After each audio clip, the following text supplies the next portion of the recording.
자, 첫 번째 이슈는요. 시진핑 중국 국가주석의 북한 방문 1박 2일 일정, 오늘이 이틀째 일정입니다. 그 내용 좀 다뤄보죠. 그런데요, 사실 이게 중국과 북한이란 특수성이 좀 있습니다. 그 특수성은 뭐냐면요.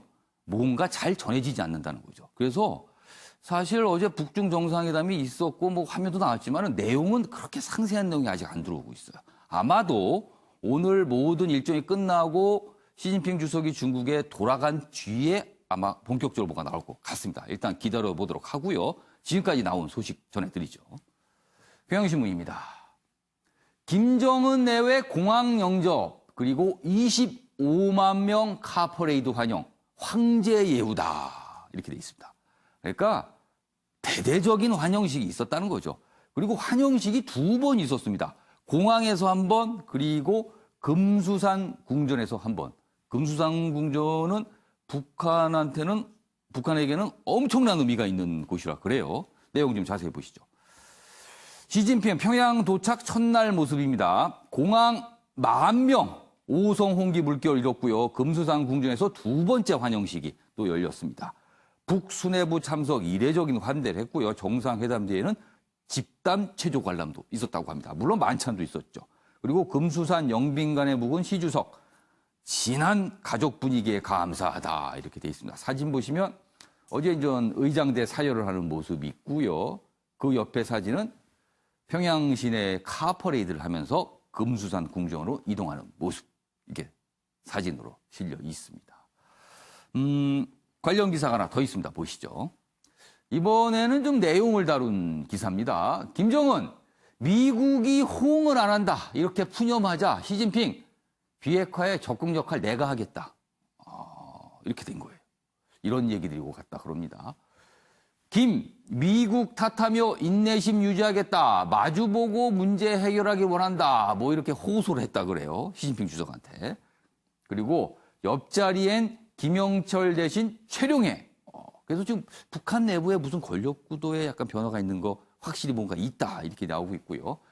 양국 경제 총괄 인사들도 처음으로 배석을 했다. 이 부분도 주목이 되고 있습니다. 자, 그럼 여기서요. 어제 시진핑 주석의 북한 방문 첫날 저희가 영상으로 묶었습니다. 보시죠. 자, 지금 어제 오전 상황인데요. 시진핑 주석의 전용기가 평양 순안공항에 도착을 한 모습입니다. 지금 보면 뭐 꽃도 흘고요. 그다음에 오송 홍기도 보이고 있습니다. 지금 아까 신문에서 보면 오송 홍기 물결이다. 저 모습을 말하는 거군요. 그리고 지금 모습은 공항을 떠나서 금수산 궁전으로 향하는 시 주석과 김정은 위원장이 이제 카퍼레이드입니다.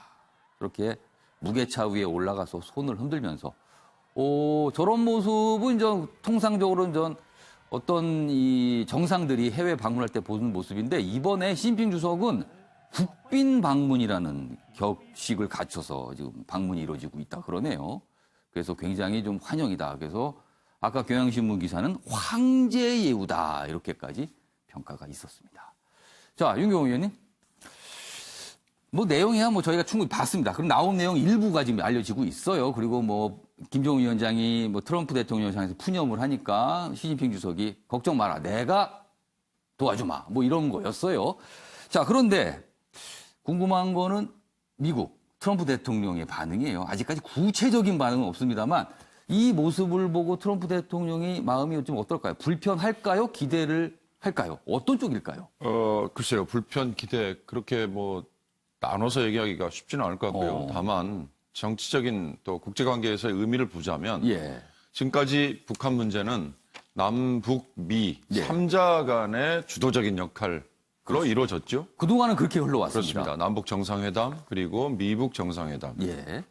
근데 이제는 중국이 본격적으로 남북, 미, 중이라는 사자의 구도를 이번 시진핑의 평양 방문을 통해서 대외적으로 확실하게 각인을 시켰다. 중국이 북한에게 지렛대를 넘어서 우리도 역할을 한다는 걸 확실히 보여줬다. 그러니까 중국 시진핑 주석 입장에서는 그동안 우리가 살짝 지렛대 무슨 이런 취급을 받았던 그게 아니라 우리는 당사자다 이렇게 되는 겁니까? 그럴 수 있습니다. 특히 한반도의 평화 프로세스의 마지막에는 한국전쟁 이후에 지금 휴전 상태인 휴전협정을 정전협정으로 바꾸고 이 정전협정을 넘어서 평화협정으로 가는 것이 한반도 평화 프로세스의 마지막인데 거기에는 중국이 당사자로 반드시 끼어야 된다라는 거를 그동안 잠시 잊고 있었다 이렇게 표현하면 좀 맞는지 모르겠습니다만 그걸 다시 한번 각인을 시킨 거다.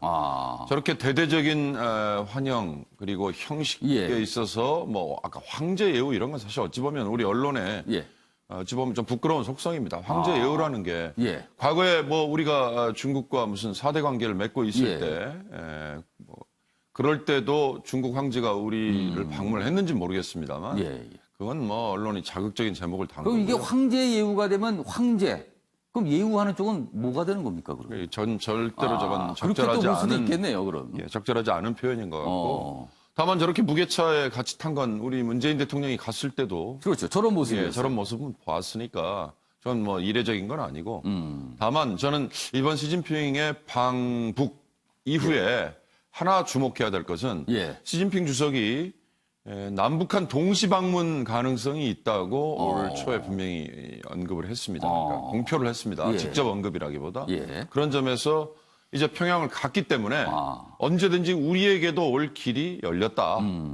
아까 말씀드린 것처럼 남북 미중이라는 한반도 문제에 중국이 조금 더 적극적인 역할을 하겠다는 거를 위해서는 아마 G20 정상회의 전후에 시진핑 주석이 서울도 방문하겠다라는 거를 카드를 꺼내지 않을까. 저는 그런 점에서 굉장히 이번에 시진핑의 평양 방문은 우리에게도 긍정적으로 작용할 수 있는 계기가 된다 이렇게 봅니다. 그러니까 어제의 모습은 중국이 적극적 역할을 한다. 이제 당사자로 우리도 그 자리매김하겠다. 그런 의지가 읽히는 대목들이다. 이렇게 좀 분석이 나온 건데요. 두 번째로 봤던 조선일보 기사 좀 다시 한번 보여주시죠. 여기 보면 약간 주목되는 장면, 아까 제가 일면 기사할 때도 잠시 말씀드렸는데요. 여기 보시면 양국 경제 총괄 인사들도 첫 배석을 했다. 이 얘기입니다, 이게. 자, 그러면 어떤 인물들이 배석을 했을까요? 다음 기사 보여주시죠.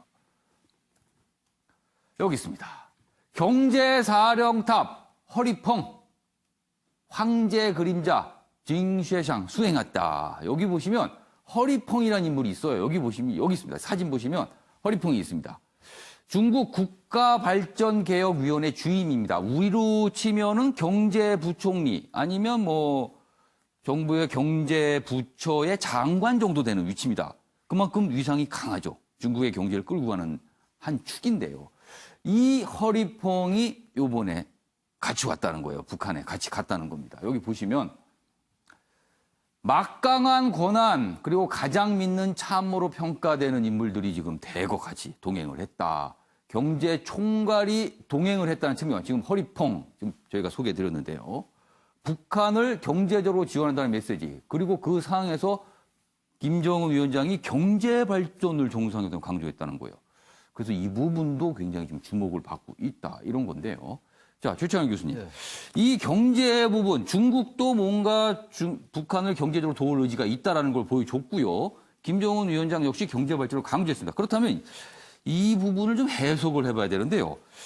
혹시 비핵화 이후 상황의 경제 발전을 생각해서 그러는 건지 아니면 미국과의 대립 속에, 그러니까 제재가 유지되는 상황에서도 중국과 경제적으로 가까워지겠다. 이런 의지를 나타내는 건지 어느 쪽이라고 이걸 봐야 될까요? 일단 지금 말씀처럼 국가발전개혁위원회라는 게 우리나라로 말하면 뭐 기획재정부 장관, 그 정도 경제부총리 넘는 자리 같아요. 그리고 경제를 총관리하는 사회주의 국가니까 이제 그런 인사고 저 뒤에 나온 딩쉐샹 황제 그림자 아까 우리 말씀 황제란 말 저도 좀 거슬리는데 어쨌든 신문에 이렇게 나왔어요.